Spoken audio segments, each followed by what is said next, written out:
मेरे प्यारे साथियों, आप सबको स्वागत है आज के क्लास में। तो आज बहुत ही ज़बरदस्त खूबसूरत चीज़ आपके लिए लेकर आए हैं। देख रहे होंगे बैकग्राउंड में लगा हुआ है हाइट एंड डिस्टेंस, और ये कंप्लीट हाइट एंड डिस्टेंस होने वाला है। ऐसा नहीं है कि ये वन शॉट वीडियो हम लाए हैं तो हम जैसे तैसे आपको जो है कंप्लीट करवा देंगे, नहीं। ए टू जेड आप देख सकते हैं कि इसमें टोटल जो नंबर ऑफ क्वेश्चन का जो कलेक्शन किया गया है वो 50 है। और 50 क्वेश्चन अगर ये कर लेते हैं 50 क्वेश्चन, तो हाइट एंड डिस्टेंस में किसी भी एग्जाम की आप तैयारी कर रहे होंगे, आज के बाद आपको कभी दिक्कत नहीं होगा। और हर एक सवाल को जो सॉल्यूशन करने का जो तरीका होगा बिल्कुल यूनिक स्टाइल में, बिना पेन के आपको बताया जाएगा कि आप किस तरीके से जो है कम से कम समय में आप सॉल्यूशन कर सकते हैं। तो आज जो है स्पेशल रेलवे के लिए ही नहीं बल्कि और भी एग्जाम के लिए है, लेकिन रेलवे के लिए खास होने वाला है जो 2024 और 25 की तैयारी करना चाहते हैं। दूसरा स्लाइड में बातचीत किया गया है कि इसमें कुछ इंपॉर्टेंट बातें होते हैं जिसे समझना बहुत जरूरी है। एक होता है एंगल ऑफ एलिवेशन और एक होता है एंगल ऑफ डिप्रेशन। ठीक है, अब मान लो कि जैसे ये टावर है, तो ये टावर है और कोई लड़का यहाँ पे खड़ा है। तो जो लड़का यहाँ पे आपको दिख रहा है, ये टावर के ऊपर वाले टॉप को ऐसे देखता है।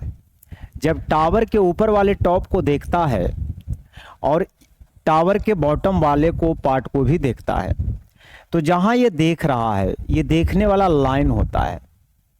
जो देख रहा है ये देखने वाला क्या होता है मेरे मित्र? लाइन होता है। और इस लाइन को बोला जाता है लाइन ऑफ साइट, यानी दृष्टि रेखा। हिंदी में क्या बोलते हैं? दृष्टि रेखा, देखने वाली रेखा। तो यहां से अगर मान लो ये सीधे देख रहा है इस तरह से, तो ये लाइन ऑफ साइट हुआ। अगर ये ऊपर देख रहा है, आंख को थोड़ा सा ऊपर करके देख रहा है, तो यहां पे जो एंगल बनेगा वो उन्नयन बनेगा। उन्नयन को बोलेंगे एलिवेशन, यानी एंगल ऑफ एलिवेशन। और यही जब नीचे देखता है, आंख को नीचे करके अगर नीचे कोई ऑब्जेक्ट को देखता है, तो यही आंख पे एंगल बनता है जिसे बोला जाता है angle of depression. Angle of depression यानी एंगल बनने के लिए दो बातों का होना जरूरी है, एक लाइन ऑफ साइट का और दूसरा हॉरिजॉन्टल लाइन का। हॉरिजॉन्टल लाइन जो होता है वो जमीन के पैरेलल होता है। मान लो ये जमीन है तो जमीन के पैरेलल लाइन ड्रॉ करना होता है। तो हॉरिजॉन्टल लाइन और लाइन ऑफ साइट के बीच जो एंगल बनता है वही एंगल ऑफ एलिवेशन या डिप्रेशन होता है। सवाल है कि एलिवेशन कब बनेगा, डिप्रेशन कब बनेगा? तो जब आप ऊपर देख रहे होते हैं तो आपके आंख पे एलिवेशन बनेगा, और जब आप नीचे देख रहे होते हैं तो डिप्रेशन बनेगा। हिंदी में ऊपर देखने से उन्नयन बनता है और नीचे देखने से अवनमन बनता है। उन्नयन, ऊ का मतलब ऊपर, नयन का मतलब आंख। जब आंख को हमें ऊपर करना पड़ जाए तो हमारे आंख पे जो एंगल बनेगा वो उन्नयन कोण बनेगा। और जब हम नीचे देखना चाहेंगे, अब नमन, नमन का मतलब क्या होता है? नमस्कार। अब आप नमस्कार कैसे करते हैं? अगर आपको किसी को नमस्कार करना हो तो ऐसे थोड़ी करेंगे, नमस्कार जी नमस्कार, नहीं। नमस्कार हमेशा झुककर किया जाता है। विनम्रता का वो संकेत होता है। तो झुककर करते हैं, मतलब नीचे देखते हैं, पैरों की ओर देखते हैं, ये नहीं कि उनके सर की ओर देखते हैं।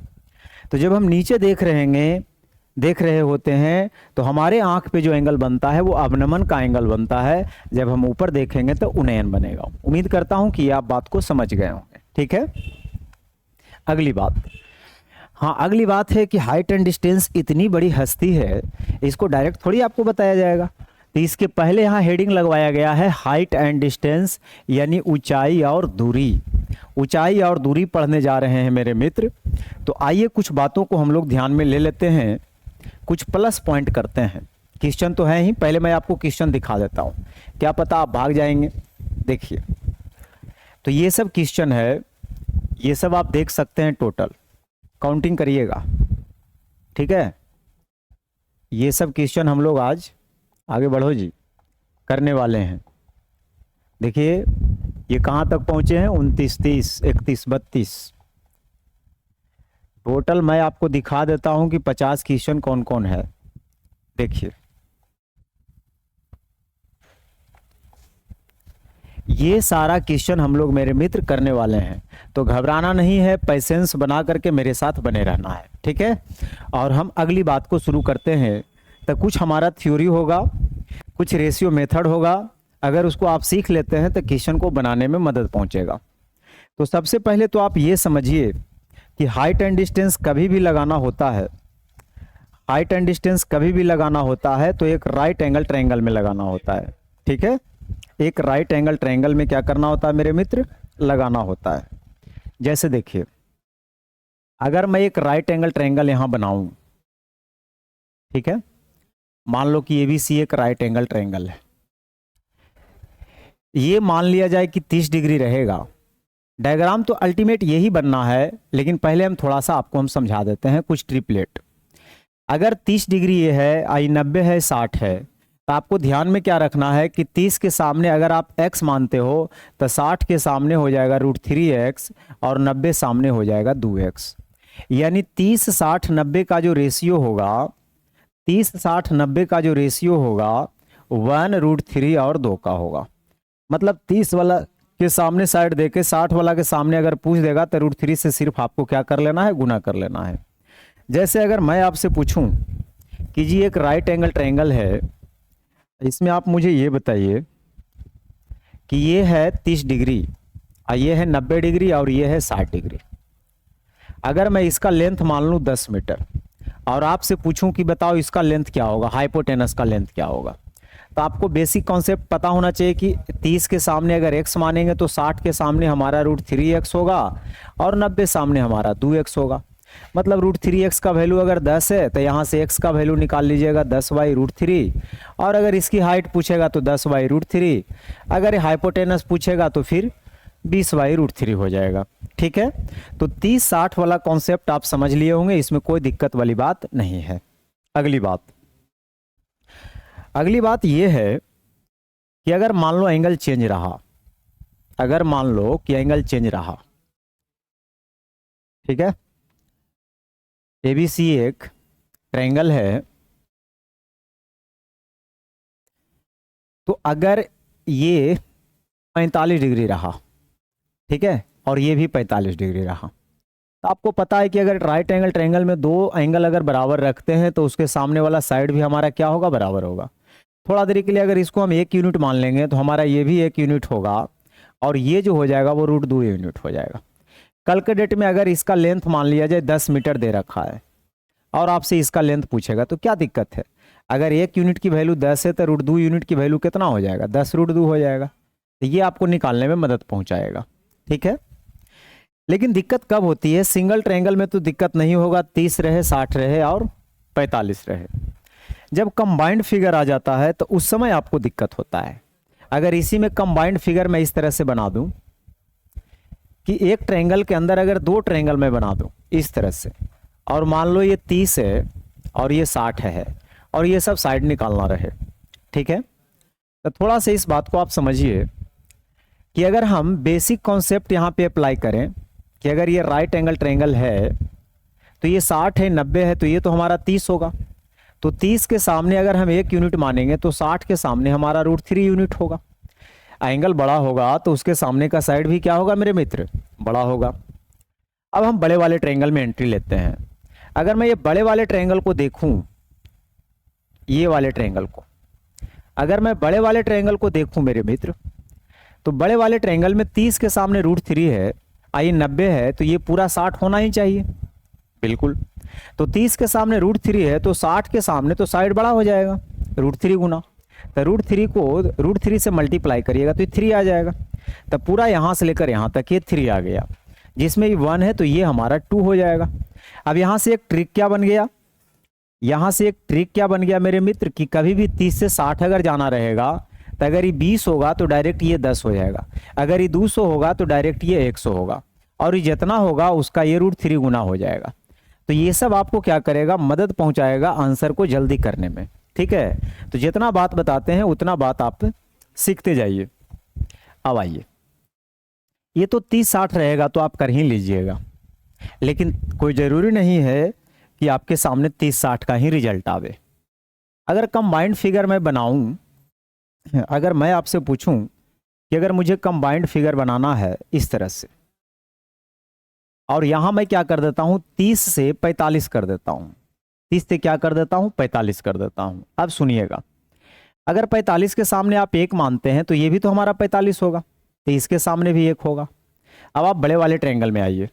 बड़े वाले ट्रायंगल में 30 के सामने 1 है तो ये पूरा बड़ा वाला कितना हो जाएगा, 60 हो जाएगा। तो 60 के सामने जो होगा मेरे मित्र वो √3 गुना हो जाएगा, यानी √3 हो जाएगा। तो ये हमारा √3 - 1 होगा। ये अगला ट्रिक है जो कि आपको ध्यान में रखना है कि 30 से 45 का अगर सफ़र तय करना होगा तो इसका और इसका जो रेशियो होगा वो ये होगा। दूसरी बात, एक और ज़बरदस्त खूबसूरत बात हम आपको बताना चाहेंगे कि अगर 30 से मान लो 45 जा ही रहे हैं तो वो तो ठीक है, ये आप तो याद रखिए लीजिएगा, ये 1 होगा तो √3 - 1 होगा। लेकिन अगर और मैं थोड़ा सा इजी करके इसको बना दूं तो और अच्छा रहेगा। मान लो इसका लेंथ 10 है और डायरेक्ट इसका लेंथ निकालना है, तो आप क्या करेंगे, ट्रिक अप्लाई करेंगे कि अच्छा हमको सर बताए थे अगर ये 1 होगा तो ये कितना होगा, √3 - 1 होगा। मतलब √3 - 1 यूनिट की जो वैल्यू है वो 10 दे रखा है, तो 1 यूनिट की वैल्यू निकालने के लिए 10 बाई क्या करेंगे, √3 - 1 करेंगे। फिर हम इसको रेशनलाइज करेंगे तो हमारा कुछ टाइम वेस्ट होगा या नहीं होगा, बिल्कुल। तो हो जाएगा 10 × √3 + 1 बटा 2, यानी ये आ जाएगा 5 + 5 √3। तो हम लोग क्या करते हैं, कॉन्सेप्ट को निचोड़ते हैं, ठीक है। अब यहां से तो ये बात समझ में आ ही गया कि इसका रेशियो ये होगा, लेकिन इसको भी तो सोल्व करने में टाइम लगा। लेकिन मैं आपको बताना चाहता हूं जिसमें कोई टाइम लगने की बात ही नहीं है। अगर डायरेक्ट इसका 10 दे रखा है तो आप करिए क्या, एक छोटा सा बात है, उस बात को आप ध्यान में रखिएगा। तो फिर आप जल्दी से चैनल को सब्सक्राइब भी कर लीजिएगा। कहिएगा इतना अच्छा आप कॉन्सेप्ट पढ़ाते हैं और पता नहीं हम अरे गहरे नत्थु खैरे को सब्सक्राइब करके बैठे हुए हैं। देखिए, अगर मैं आपसे बोलूं कि ये मेरे मित्र 30 है, ये 45 है और अगर ये 10 है, तो डायरेक्ट कभी भी 30 से 45 जाना रहे या 45 से 60 जाना रहे तो यहां से आपको यहां निकालना रहे ना, तो डायरेक्ट इसका पहले आधा करिए, 10 के आधा 5, और जो आधा किए हैं उसमें √3 से गुना करके जोड़ दीजिए, बस बात खत्म हो गया। और बाकी तो ये निकालने के लिए आप जानते हैं, ये 45 के सामने अगर ये है तो ये 45 के सामने भी वही होगा, 5 अगर कॉमन ले लीजिएगा तो √3 + 1 होगा, ठीक है। तो 30 से 45 वाला में आपको दिक्कत नहीं होना चाहिए। तो क्या इसमें दिक्कत होगा, इसमें भी दिक्कत नहीं होगा। अगर मान लो ये 45 है और ये 60 है, ठीक है, एक राइट एंगल ट्रायंगल हम ले लेते हैं ABCD। अब आपको पता है कि 30 के सामने अगर हम 1 यूनिट मानेंगे तो 60 के सामने हमारा √3 यूनिट होगा। अब यहाँ पे अगर गौर से देखें बड़े वाले ट्रायंगल में, ये 45 से 90 है तो ये भी तो हमारा 45 होगा, बिल्कुल। तो 45 के सामने √3 है तो ये 45 के सामने भी तो √3 होगा। तो रेशियो तो यही रहेगा ना, मतलब ये अगर 1 है तो ये √3 - 1 होगा। हाँ, यहाँ और यहाँ चेंजिंग हो जाएगा, वो अलग बात है, लेकिन बेस में कोई चेंजिंग नहीं होगा। तो कभी भी 45 से 60 जाना रहे, 30 से 45 जाना रहे, तो रेशियो आपको यही याद रखना, ये वाला लेंथ अगर 1 होगा तो ये वाला लेंथ √3 - 1 होगा। और आने के लिए जो तरीका यहाँ हम बताएं कि मान लो 45 से भी 60 रहेगा तो यहाँ यही पे होगा, इसमें कोई चेंजिंग नहीं होगा। हाँ, ये वाला लेंथ बदल जाएगा लेकिन इसमें कोई चेंजिंग नहीं होगा।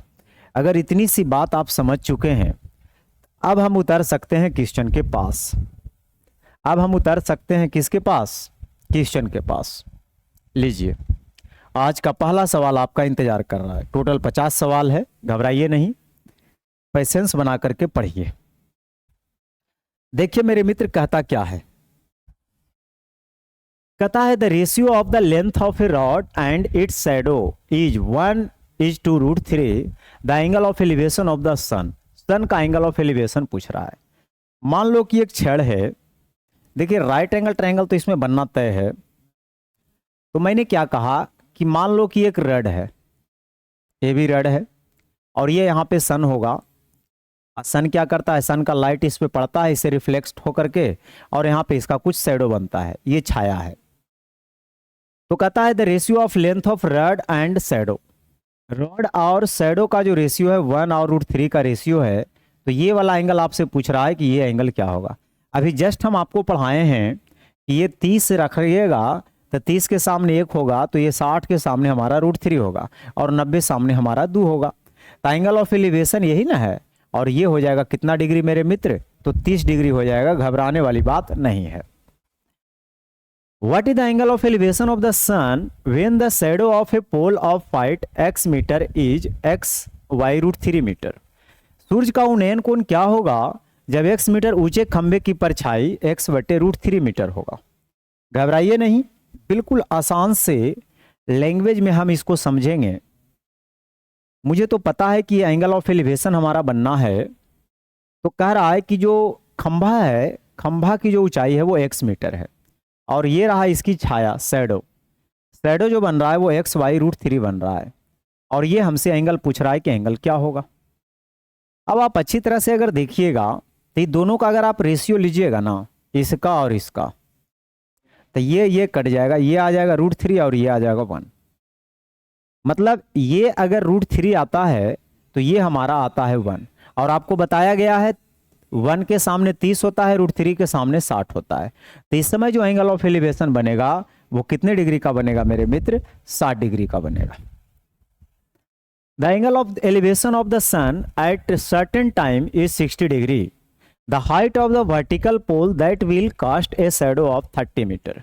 एक निश्चित समय पर सूर्य का उन्नयन कोण 60 डिग्री है। उस ऊर्ध्वाधर खंबे की ऊंचाई ज्ञात कीजिए जो 30 मीटर की परछाई बनाता है। अगर 30 मीटर की परछाई बना रहा है तो देखिए ध्यान से, मान लो एक खंबा होगा, ठीक है, मान लो एक खंबा होगा, तो एक निश्चित समय पर सूर्य का उन्नयन कोण 60 डिग्री है। यहां पाया गया उन्नयन कोण कितने डिग्री का बना रहा है? 60 डिग्री का। उस ऊर्ध्वाधर खंबे की ऊंचाई पूछ रहा है क्या होगा? ये वाला खंबा की ऊंचाई हमसे पूछ रहा है क्या होगा यदि 30 मीटर परछाई बनाता है, यानी जो परछाई है, शैडो है, इसका लेंथ अगर 30 मीटर है। तो अभी आपको बताया गया है ये 90 है, 60 है, तो ये हमारा 30 होगा, और 30 के सामने अगर x होगा तो 60 के सामने हमारा रूट 3x होगा, और 90 सामने हमारा 2x होगा। यानी x का वैल्यू यहाँ 30 दे रखा है और हमसे रूट 3x का वैल्यू पूछ रहा है। तो रूट 3 गुना 30 करिएगा, यानी 30 रूट 3, 30 रूट 3 मीटर, जो कि ये ऑप्शन में लिखा हुआ है। बढ़ते हैं आगे। Angle of depression of a car from 125 metre high tower is 45 degree, then how much car is far from the tower. कहता है 120 मीटर ऊंची एक मीनार से कार का अवनमन कोण 45 डिग्री है। देखिए, बात अगर अवनमन की आ जाती है तो अवनमन कोण हमेशा ऊपर बनता है और उन्नयन कोण कहाँ बनता है? नीचे। तब मान लिया जाए कि 120 मीटर ऊंची एक मीनार है, 125 मीटर, 125 मीटर ऊंची एक मीनार है, एक कार का अवनमन कोण 45 डिग्री है। मतलब यहां पर आप बैठ करके कार को देख रहे हैं कि अच्छा कार, ये रहा कार, ठीक है, और इसका अवनमन कोण, तो यहां पे अगर ऑब्जर्वर है और ऑब्जेक्ट अगर नीचे है तो एंगल तो यहीं पे ना बनेगा। और एंगल बनने के लिए भी मैंने बताया था कि हॉरिजॉन्टल लाइन और लाइन ऑफ साइट का होना जरूरी है, हाँ या नहीं? तो इसके बीच जो एंगल बन रहा है वो 45 डिग्री का बन रहा है, और अवनमन कोण उन्नयन कोण के बराबर ही होगा क्योंकि ये दोनों लाइन पैरेलल है और ट्रांसवर्सल का काम कर रहा है। तो आपको नेक्स्ट टाइम से यहाँ पे एंगल बनाने की जरूरत नहीं है, आप यहाँ भी बना लीजिएगा, तब भी आपका काम हो जाएगा। अब कह रहा है कार मीनार से कितना दूर पर है, ये वाला लेंथ हमसे पूछ रहा है। कितना सिंपल बात है, ये 45 से 90 है तो ये भी 45 होगा, तो 45 के सामने 125, तो ये 45 के सामने दूसरा थोड़ी हो जाएगा, 125 मीटर ही रहेगा। ठीक है, पढ़िए। ए ladder lean against a wall makes an angle of 60 degree with the ground. If the length of the ladder is 19 meter, find the distance of the foot of the ladder from the wall. कराए ladder lean against a wall, एक सीढ़ी जो है दीवार के विरुद्ध खड़ी है। एक सीढ़ी अगर दीवार के विरुद्ध खड़ी है मेरे मित्र, तो आप ऐसे समझ सकते हैं कि ये मान लो सीढ़ी होगा, ये क्या होगा? सीढ़ी होगा, और ये दीवार है, ये दीवार है। तो दीवार के विरुद्ध में क्या है? सीढ़ी खड़ी है। जमीन के साथ, और जमीन के साथ 60 डिग्री का कोण बनाती है, जमीन के साथ 60 डिग्री का कोण बनाती है। यदि सीढ़ी की लंबाई 19 मीटर है, ये रहा सीढ़ी, और सीढ़ी की लंबाई यहां से लेकर यहां तक जो दे रखा है वो 19 मीटर दे रखा है, तो सीढ़ी के पैरों से दीवार की दूरी पूछ रहा है, ये वाला लेंथ। कोई बात नहीं, घबराना नहीं है, विद इन सेकेंड आंसर देना है। 30 के सामने अगर x होगा तो 60 के सामने अभी बताए हैं √3x, तो 90 सामने हमारा 2x होगा। और 2x का वैल्यू 19 दे रखा है, तो x का वैल्यू कितना आ जाएगा 19/2। अब हमसे पूछ रहा है कि पैरों से दीवार की दूरी, यानी ये वाला लेंथ पूछ रहा है। 19/2 का मतलब 9.5 मीटर, यानी सी ऑप्शन बिल्कुल सही है। बढ़ते हैं आगे। The length of a string between a kite and a point on the ground is 19 metre. The string makes an angle of 60 degree with the level the ground. If there is no slack in the string then height of the kite is. देखिए बात क्या है, एक पतंग की बात हो रही है और एक पतंग को किस तरह से लगाया गया है, आइए इसको समझते हैं। पतंग को किस तरह से लगाया गया है, तो एक पतंग जमीन में एक बिंदु के बीच रस्सी से बंधी हुई है और रस्सी की लंबाई 90 मीटर है ना। ये मान लो यहाँ पे ये पतंग होगा, ठीक है, ये पतंग है। तो ये अगर पतंग है तो ये पतंग को क्या किए, यहाँ से जमीन से बांध करके इसे बिल्कुल टाइट करके बांध दिया गया है और रस्सी की लंबाई बता रहा है कि 90 मीटर है, ठीक है। वह रस्सी जमीन के स्तर के साथ 60 डिग्री का कोण बनाती है, 60 डिग्री का। यदि रस्सी ढीली ना हो तो पतंग की ऊंचाई पूछ रहा है, क्या है ये पतंग की ऊंचाई, ये वाला पूछ रहा है। तो ये तो अभी हम बताए हैं। अगर आपको पता है 30 के सामने हमारा x होगा तो 60 के सामने √3x होगा, 90 सामने 2x होगा। 2x का वैल्यू 90 यानी x का वैल्यू 45। अब जो पूछ रहा है वहां पे वैल्यू रख लीजिए। पतंग की ऊंचाई यानी √3x, तो 45√3, 45√3, जो कि बी ऑप्शन बिल्कुल सही है। बहुत सुंदर। An electric pole of 10 meter high, a steel wire is fixed between top of a pole and a point on earth by which pole kept straight। करा एक बिजली का खंभा 10 मीटर ऊंचा है। एक स्टील की तार खंभे के शीर्ष से भूमि पर अस्थिर एक बिंदु तक बांध दिया गया है जिसमें खंभा सीधा खड़ा रहे। यदि स्टील तार खंभे के पाद से होकर जाने वाली क्षैतिज रेखा के साथ 45 डिग्री का कोण बनाती है, तब स्टील के तार की लंबाई पूछ रहा है, क्या होगा। सवाल वही है, सिर्फ लैंग्वेज चेंज है, तो घबराना नहीं है। राइट एंगल तो खैर इसमें भी बनेगा। देखिए बिजली का एक खंभा 10 मीटर ऊंचा है। मान लो ये बिजली का खंभा है और इसकी ऊंचाई दे रखा है कितना मीटर, 10 मीटर। एक स्टील की तार खंभे के शीर्ष से भूमि पर स्थिर एक बिंदु तक बांध दिया गया है। मान लो ये स्टील का तार होगा और यहां से इसको क्या कर दिया गया है, बांध दिया गया है ताकि इधर गिर ना सके, जिसमें खंभा सीधा खड़ा रहे। यदि स्टील तार खंभे के पाद से होकर जाने वाली क्षैतिज रेखा के साथ 45 डिग्री का एंगल अगर बनाती है, तब पूछ रहा है कि स्टील के तार की लंबाई क्या होगा, ये वाला लेंथ पूछ रहा है। तो ये तो सिंपल सा सवाल हो गया। 45 के सामने 10 है तो ये भी 10 होगा, तो ये हमारा 10√2 हो जाएगा। ये हमारा कितना हो जाएगा, 10√2, यानी बी ऑप्शन बिल्कुल सही है। कराए from the top of a lighthouse which is 20 metres above the sea level, the angle of depression of a ship is 30 degree. The distance of the ship from the base of the lighthouse is. एक प्रकाश घर है जो शीर्ष से, जो समुद्र तल से 20 मीटर ऊंचा है। एक नाव का अवनमन कोण 30 डिग्री है। देखिए अगर प्रकाश घर आप बना रहे हैं फिर भी उसमें राइट एंगल बनेगा। मान लो ये प्रकाश गृह है, ठीक है, जो समुद्र का लेवल है, ये समुद्र का लेयर मान लो होगा, तो कह रहा है कि समुद्र तल से 20 मीटर ऊंचा है। ये कितना मीटर ऊंचा बता रहा है, 20 मीटर।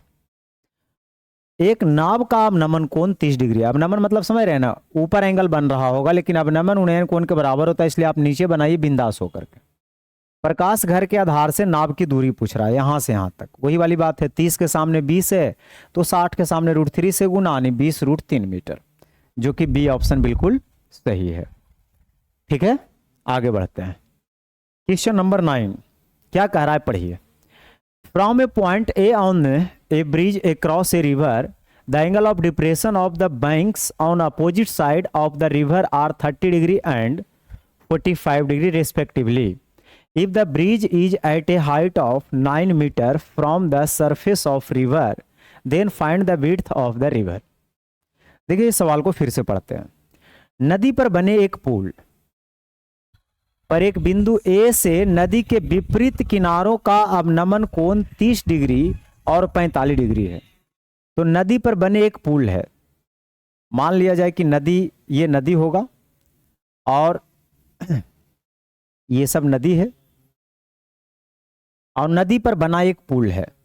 तो नदी पर बना जो पुल है, बिंदु ए से नदी के विपरीत किनारों का अवनमन कोण, अब विपरीत किनारों की बात कर रहा है। बिंदु ए मान लो यहां पे होगा, अब विपरीत किनारा था, एक साइड यहां है एक साइड यहां है, तो विपरीत किनारों का जो अवनमन कोण है वो 30 डिग्री और 45 डिग्री है। ठीक है, अगर ये पॉइंट से आप देख रहे हैं, मान लो ये हाइट कुछ होगा, तो यहां से अगर इसको देखता है तो ये जो आता है वो कितना डिग्री आता है, अवनमन कोण 30 डिग्री। तो ये मान लो 30 डिग्री होगा अवनमन कोण, तो ये तो उन्नयन अवनमन के बराबर होता है, और एक साइड जो है 45 डिग्री है। ये अगर 45 होगा तो ये भी हमारा क्या होगा, 45 होगा। पुल थोड़ा सा ऊपर गया होगा और यहां से देखता है दोनों किनारों को, मान लो ये पुल जा रहा है इस तरह से, थोड़ा सा 3D है, इसको विजुलाइज करिए।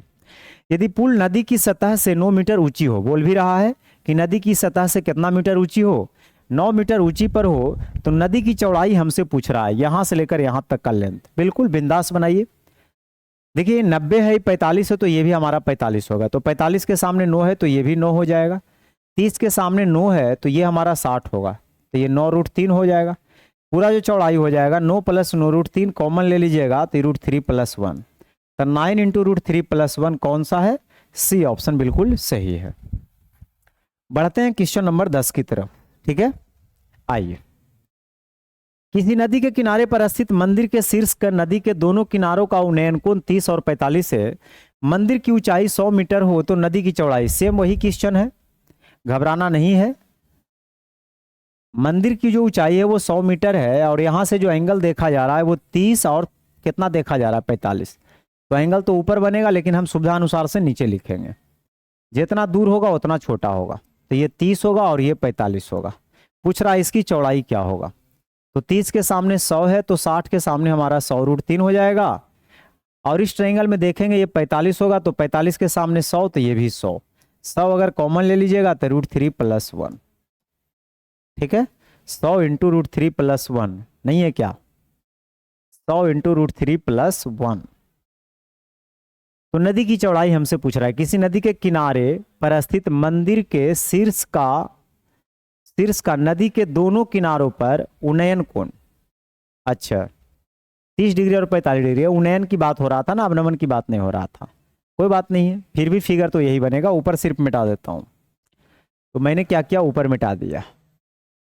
मंदिर मान लो ऐसे बनल होगा, और यहां से आप इसको देख रहे होंगे, और यहां से आप इसको देख रहे होंगे 30 और 45।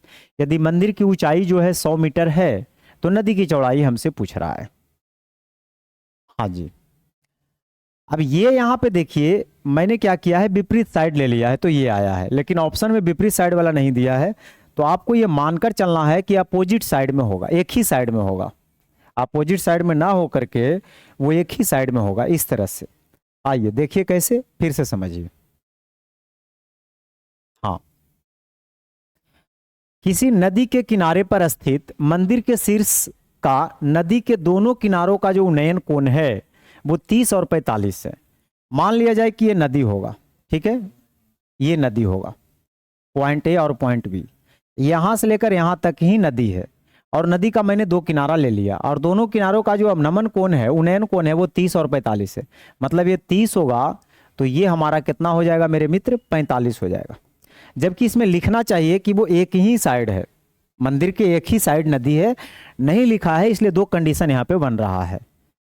अब ये 30 से 45 मुझे जाना है, तो अभी आपको बताया गया है, अगर ऊंचाई यहाँ 100 दे रखा है मेरे मित्र, तो आप करिए क्या, आपको अभी बताया गया है कि ये हमारा 45 होगा तो ये हमारा 100 हो जाएगा, और रेशियो अभी हम बताए थे 30 से 45 जाना रहेगा, तो ये अगर 1 होगा तो ये हमारा √3 - 1 होगा, लेकिन ये अगर 100 होगा तो ये हमारा 100 × √3 - 1 होगा, जो कि ए ऑप्शन बिल्कुल सही है।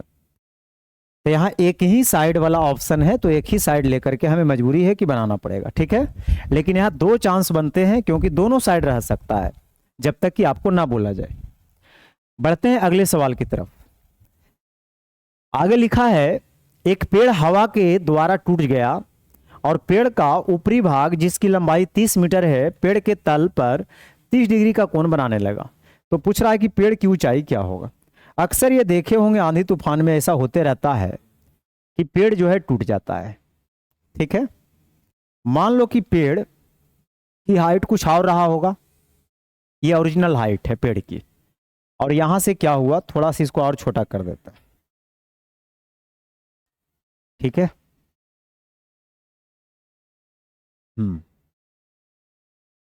अब समझिए, मान लो कि यहां से लेकर यहां तक पेड़ की हाइट होगा। ठीक है, हुआ क्या, आंधी आया तो ये वाला पार्ट टूट गया और ये वाला टूट करके नीचे गिर गया। यानी ये मानकर चलना है कि यही वाला पार्ट, मतलब पेड़ जो है पूरा यहां से लेकर यहां तक है, ए से लेकर बी तक है। ठीक है, ए से लेकर बी तक है, लेकिन जैसे ही आंधी आया तो यहां से टूट करके ऐसे लटक गया, ऐसे गिर गया।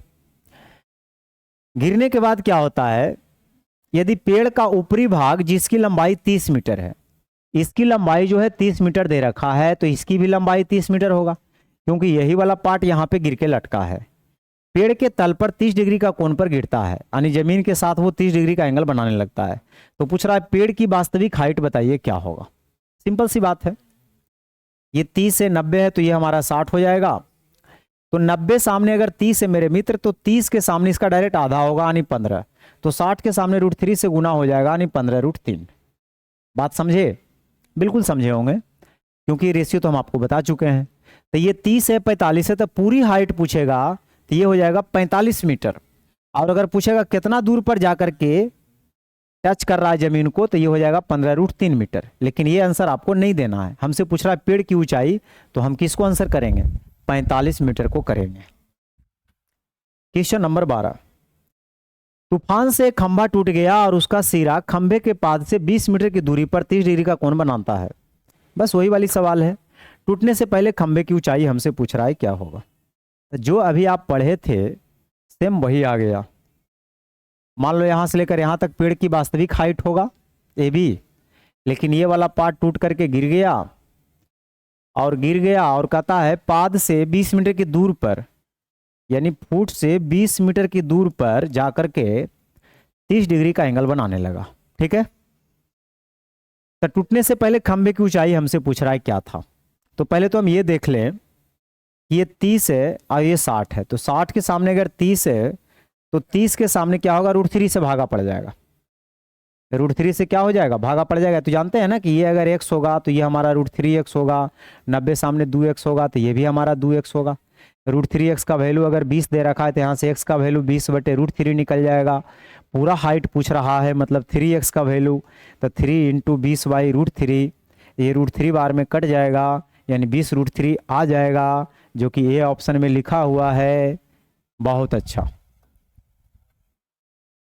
Question number 13, a vertical post 15 metre high is broken from a certain height and its upper part, नहीं upper part, its upper part which is not completely separated mid the ground and make an angle of 30 degree, find the height of which the post is broken. सवाल वही है, सिर्फ language change है। एक ऊर्ध्वाधर खंबा है, 15 फीट की ऊंचा है।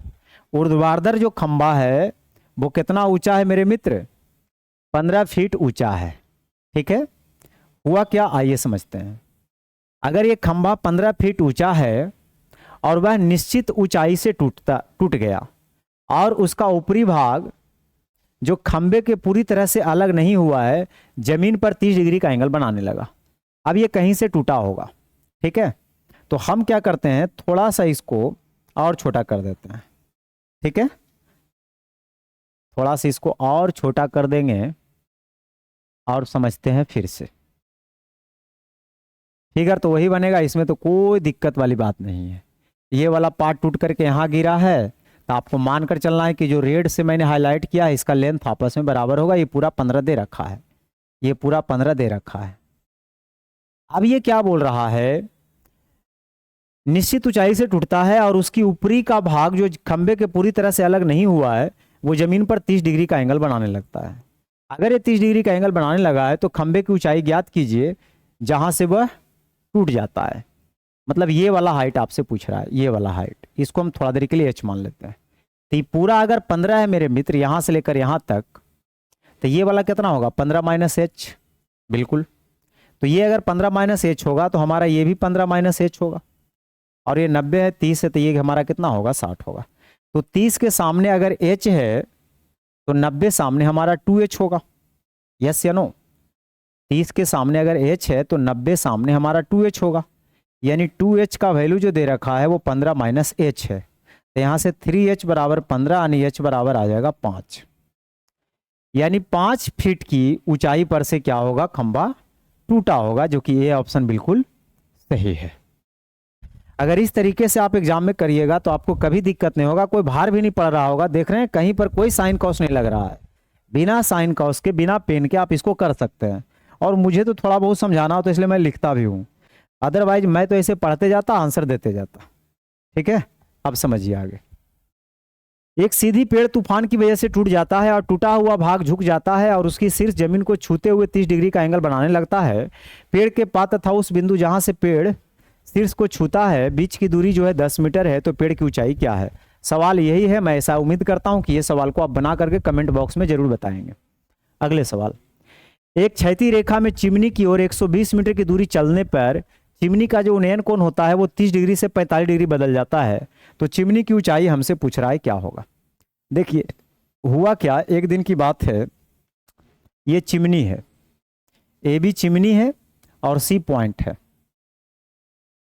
चिमनी की ओर आपने 120 मीटर बढ़ा, शुरुआत में आप यहां थे, 120 मीटर बढ़ा, यानी ये वाला जो लेंथ आप देख रहे हैं यहां से लेकर यहां तक, ये 120 मीटर है।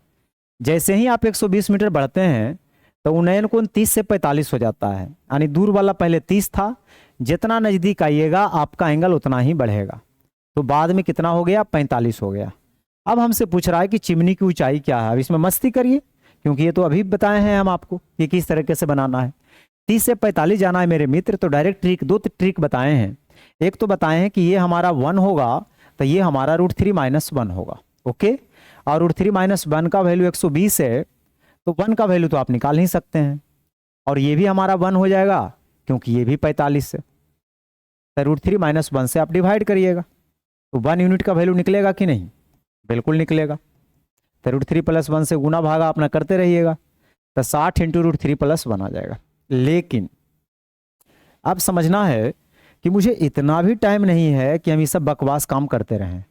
जब हम आपको सिंपल तरीका अभी बता दिए कि और सुपर फास्ट ढंग से आप कर सकते हैं, तो क्यों आप इसके चक्कर में पड़िएगा? देखिए, अगर हमें 30 से 45 जाना ही है मेरे मित्र, आइए अगर 120 मीटर है ये है, तो अभी आपको बताए हैं कि 30 से 45 जाना रहे चाहे 45 से 60 जाना रहे, पहले आप आधा करिए बिंदास होकर, और जो आधा किए उसमें √3 लगाइए, बस खत्म। और ये 45 के सामने इतना है तो ये 45 के सामने भी इतना ही होगा। ज़्यादा करिए तो 60 कॉमन ले लीजिए, √3 + 1, तो 60 × √3 + 1, जो कि सी ऑप्शन बिल्कुल सही है। आगे बढ़ते हैं, क्वेश्चन नंबर 16।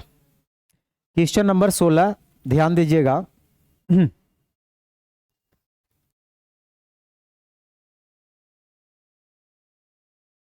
क्वेश्चन नंबर 16 जब तक पढ़िए आप लोग।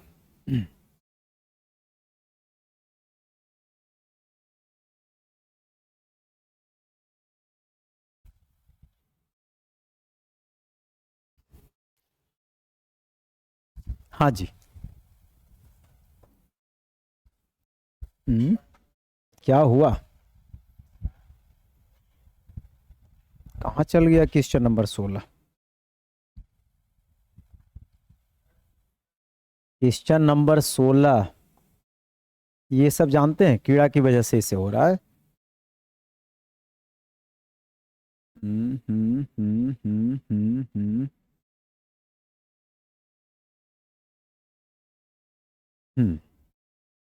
ये रहा क्वेश्चन नंबर 16, इसको करिए।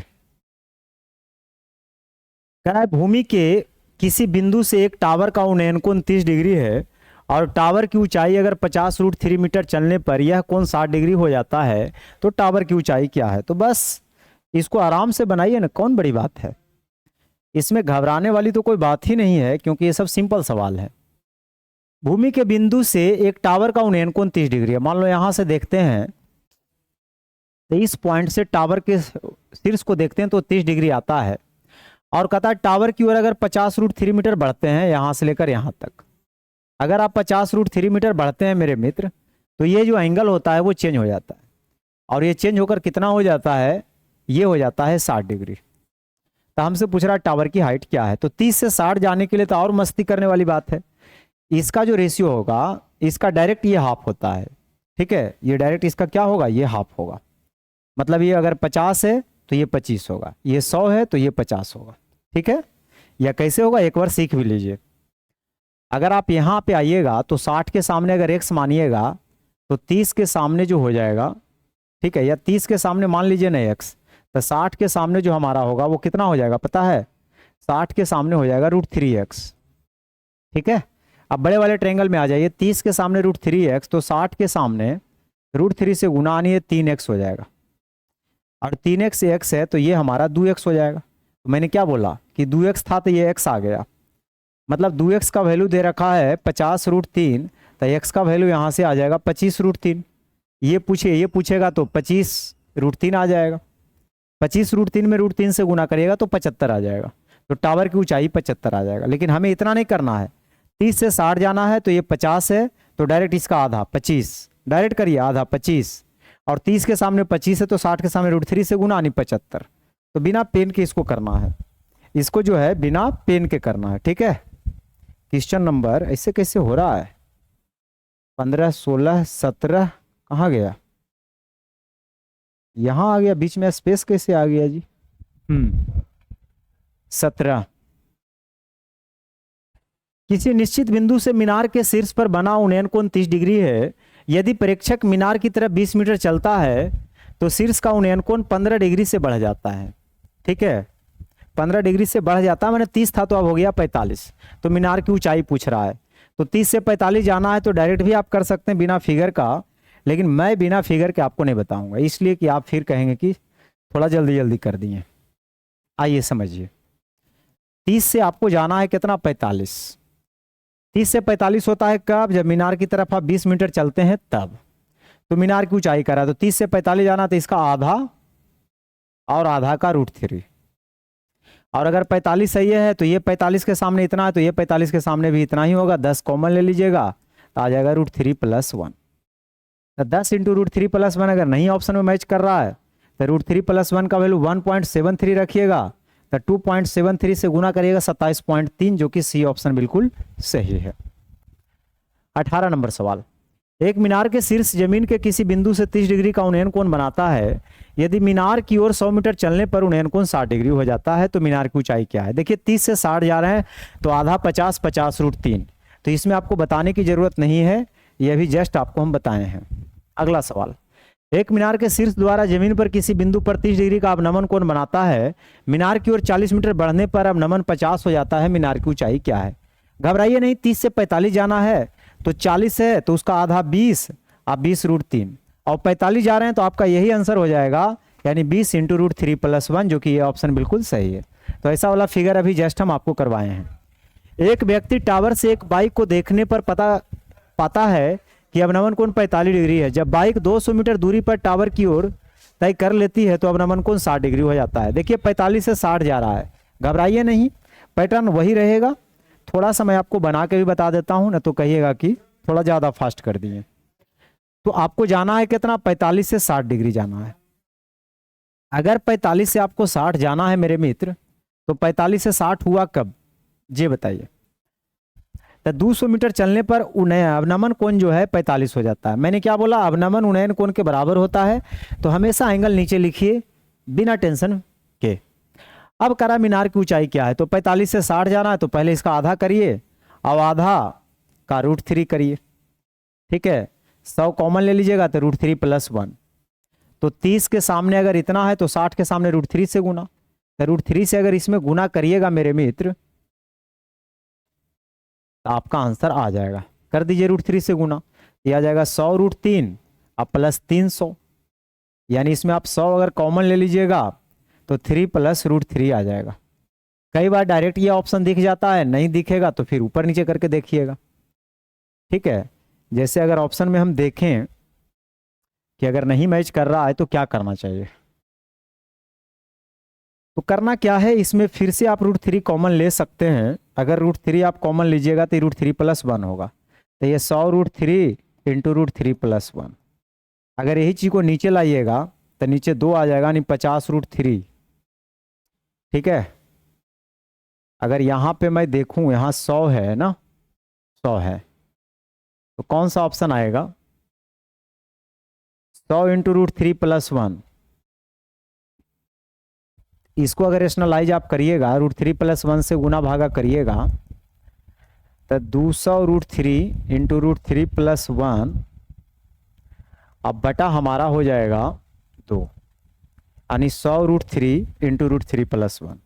तो 100√3 इंटू √3 + 1 पहले ऑप्शन में मैच कर गया ना, तो आपका पहला ऑप्शन बिल्कुल सही है। चलिए आगे बढ़िए 21 नंबर सवाल की तरफ। एक अधूरे पिलर के शीर्ष का उन्नयन कोण इसके आधार से 150 मीटर दूरी पर स्थित एक बिंदु से 30 डिग्री है। यदि उस बिंदु से उन्नयन कोण 45 डिग्री हो तो पिलर की ऊंचाई कितनी मीटर से बढ़ जाएगी? देखिए अभी पिलर बना नहीं है, बनाया जा रहा है, तो पिलर अभी पूरा बन के तैयार नहीं हुआ है। मान लो पिलर अभी इतना ही दूर तक होगा, लेकिन यहां तक ले जाइएगा ना तो पिलर मान लो कंप्लीट होगा, यहां तक कंप्लीट हाइट है। तो अधूरे पिलर के शीर्ष का उन्नयन कोण आधार से 150 मीटर की दूरी पर स्थित एक बिंदु से 30 डिग्री है। अब कहता है यदि उसी बिंदु से उन्नयन कोण 45 डिग्री हो जाता है तो पिलर जो है कंप्लीट बन जाता है, मैंने इस तरह से कब, जब 45 हो गया तब। तो हमसे पूछ रहा है कि पिलर की ऊंचाई कितनी मीटर से बढ़ जाएगा, यानी ये वाला पूछ रहा है हाइट। घबराइए नहीं, चलना चालू करिए। देखिए ये 30 है तो ये हमारा 60 होगा, तो 60 के सामने अगर 150 है तो 30 के सामने √3 से भागा, तो √3 से भागा करिएगा ना तो ये आ जाएगा 50√3। आएगा या नहीं आएगा? बिल्कुल आएगा, क्योंकि 30 के सामने 50√3 करिएगा तभी ना 60 के सामने √3 से गुना करिएगा। हम बड़े वाले ट्रायंगल में आते हैं, ये 45 है तो ये भी हमारा 45 होगा। तो 45 के सामने अगर 150 है तो ये 45 के सामने भी पूरा 150 होगा, 150 होगा, जिसमें ये वाला हाइट पूछ रहा है। तो 150 में 50√3 को माइनस कर दीजिए। अगर आप 50 यहां से कॉमन लीजिएगा तो 3 - √3, तब 50 इंटू 3 - √3। अब हमें करना क्या, अगर ऑप्शन नहीं मैच कर रहा है तो √3 की जगह 1.73 रख लीजिए और अपना मैच कराइए। ये तो आप कर ही सकते हैं। 10 में से 3 जाएगा 7, 9 में 7 जाएगा 2, और 2 में से 1 जाएगा 1। ठीक है, पॉइंट हटाइएगा, नीचे 100 लाइएगा, 50 दूना 100, 120 के आधा 60 और 3 साढ़े 63, यानी 63.4। आगे बढ़ते हैं, अगला सवाल देखिए क्या कहता है। कहता है an observer standing 72 metre away from a building notice that the angle of elevation of the top and the bottom of a flag staff on the building are respectively 60 degree and 45 degree. The height of the flag staff is। अब यहां से आप समझिएगा कि बोल क्या रहा है। बोल रहा है कि एक प्रेक्षक एक इमारत से 72 मीटर की दूरी पर खड़ा है। मान लो एक इमारत है, ठीक है, और इमारत से जो ऑब्जर्वर है, इमारत से वो कितना दूरी पर खड़ा है? वो है 72 मीटर की दूरी पर खड़ा। ठीक है, अनुमान लगाता है कि इमारत पर एक झंडे के शीर्ष और तल का उन्नयन कोण 60 और 45 है। ठीक है, इमारत पर झंडे के शीर्ष और तल, माने झंडा का ये हुआ शीर्ष, ये हुआ तल, उन्नयन कोण 60 और 45 से। मतलब ये बड़का वाला जो देखिएगा ना यहां से लेकर यहां तक, अगर ये पूरा 60 डिग्री होगा तो ये होगा 45 डिग्री, ऐसा अनुमान लगाता है। तो फ्लैग स्टाफ की ऊंचाई हमसे पूछ रहा है कि ये वाला हाइट क्या होगा। तो अभी तो मैंने जस्ट किया ना ये क्वेश्चन, 45 है तो ये भी 45 होगा, तो 45 के सामने 72 है तो ये 45 के सामने भी 72 हो जाएगा। बड़े वाले ट्रायंगल में आ जाइए, ये हमारा 30 होगा, तो 30 के सामने 72, तो हमारा 60 के सामने जो है 72√3 हो जाएगा। तो ये वाला जो हो जाएगा 72 कॉमन ले लीजिएगा तो √3 - 1 हो जाएगा। तो 72 इंटू √3 - 1, और √3 का वैल्यू 1.732 रखिएगा। तब 72 को 0.73 से मल्टीप्लाई करिए तो लगभग 3/4 गुना हो रहा है। तो 72 गुना अगर हम 3/4 करते हैं तो 18 तिया 54 के आसपास कोई है क्या, जो कि हमको बी ऑप्शन दिख रहा है। अगला सवाल 23 number. From the top of A cliff 90 meter high, the angle of depression of the top and bottom of a tower are observed to be 30 degree and 60 degree respectively. The height of the tower is 90 metre ऊंची चोटी से 90 metre ऊंची चोटी से क्या देखा गया, 90 metre ऊंची चोटी से एक मीनार के शीर्ष और तल का नमन कोण 30 और 60 डिग्री है। मीनार की ऊंचाई क्या है? 90 मीटर ऊंची चोटी से मीनार के शीर्ष और तल का अवनमन कोण, देखिए इसका मतलब मीनार जो होगा इसके नीचे होगा। मीनार कहाँ होगा?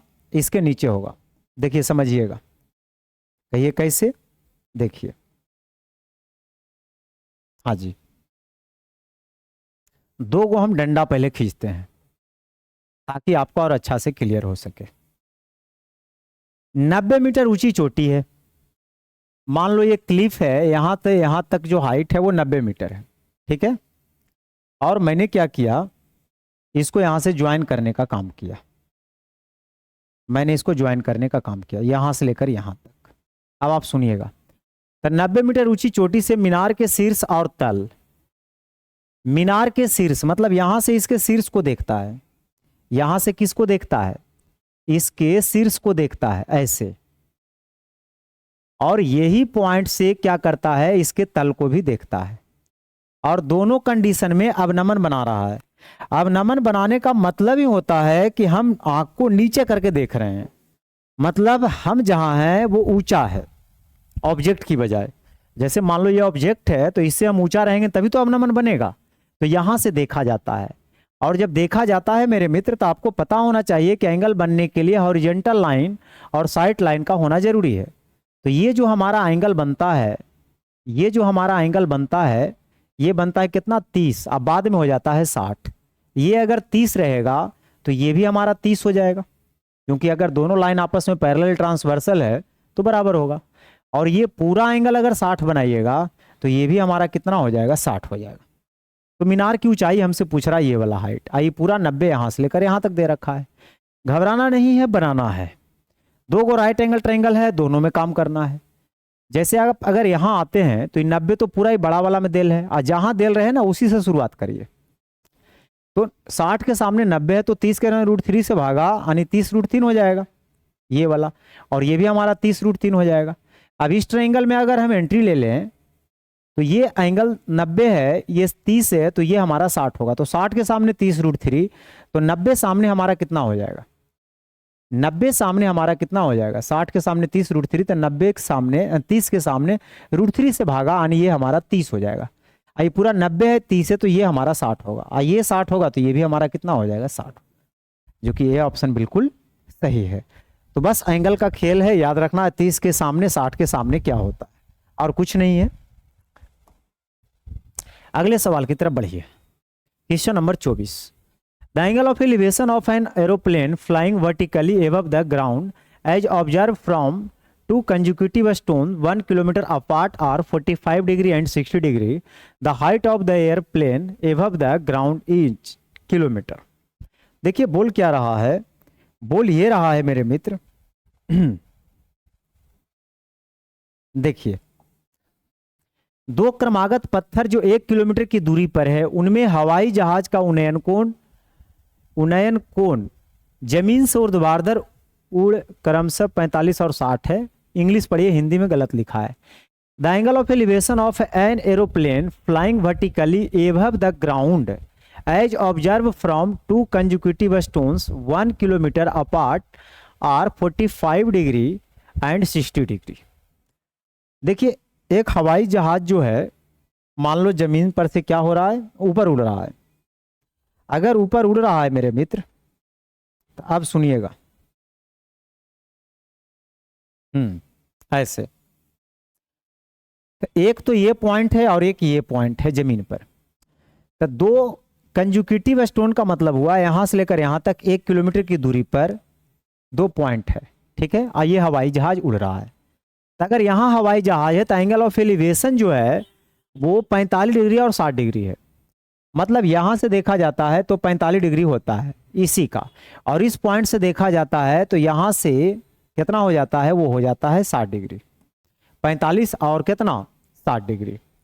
तो पूछ रहा है the height of the aeroplane above the ground in kilometre. तो पूछ रहा है ये एरोप्लेन की हाइट क्या है।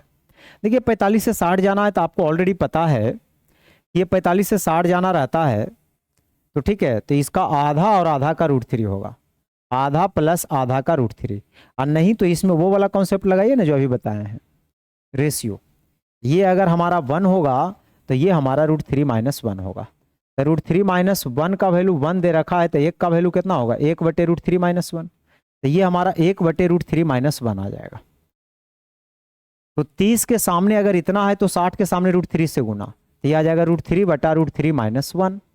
और √3/√3 - 1 है, अगर नहीं है तो फिर रेशनलाइज करिए ना, √3 + 1 से गुना भागा कर लीजिएगा। √3 गुना √3, 3 + √3/2, तो 3 + √3/2, जो कि बी ऑप्शन बिल्कुल सही है। ठीक है, आगे 25 number, the tops of 2 poles of height 24 metre and 36 are connected by a wire. If the wire makes an angle of 60 degree with the horizontal, then length of the wire. दो खंभों के शीर्षों जो 24 मीटर और 36 metre ऊंचे हैं, दो शीर्ष की यहाँ पे बात हो रहा है, और दोनों खंभे की जो शीर्ष है, एक जो है 24 मीटर है और एक जो है 36 मीटर है। ठीक है, अब सुनिए, मैंने यहां से क्या किया,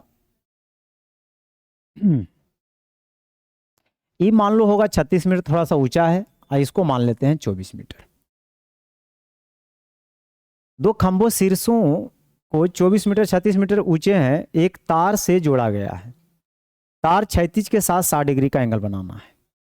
अब तार के साथ जब इसको आप जोड़ रहे हैं, इस तरह से ऐसे कनेक्ट कर रहे हैं, तो हमसे पूछ रहा है, अरे भाई क्या क्या कर देता है आकर के। तो बताइए तार की लंबाई क्या है ये वाला। तो ये लंबाई निकालना तो बहुत ही आसान है मेरे मित्र, निकल जाएगा। ये 24 है तो हमारा ये भी 24 होगा, 36 है तो ये हमारा 12 हो जाएगा। ठीक है, एंगल वगैरह तो दिया है, ये बोल रहा है 60 डिग्री, तो ये 60 है तो ये हमारा 30 हो जाएगा। तो 60 के सामने 12 है तो 30 के सामने √3 से भागा, यानी कम जाएगा, और 90 सामने डबल यानी 24/√3। तो ये 24/√3 यानी 8√3 आ जाएगा, 8√3 आ जाएगा। ठीक है, तो क्वेश्चन तो टोटल 50 था, लेकिन रहने देते हैं आज इतना ही तक, क्योंकि वीडियो थोड़ा लंबा भी हो जाएगा। ठीक है, वीडियो कैसा लगा आप लोग कमेंट करके बताइए, और मिलते हैं अगले लेक्चर में। इसका दूसरा पार्ट जो होगा वो 26 से लेकर 50 तक कंप्लीट करा दिया जाएगा। थोड़ा थोड़ा करके देखिएगा तो ज़्यादा अच्छा रहेगा, एक बार में 3 घंटे 4 घंटा नहीं अच्छा लगता है। ठीक है, तो मिलते हैं अगले लेक्चर में। तो जल्दी से वीडियो को लाइक कर दीजिए और दोस्तों के साथ भी शेयर करना ना भूले मेरे मित्र। तो आप सबको बहुत बहुत धन्यवाद।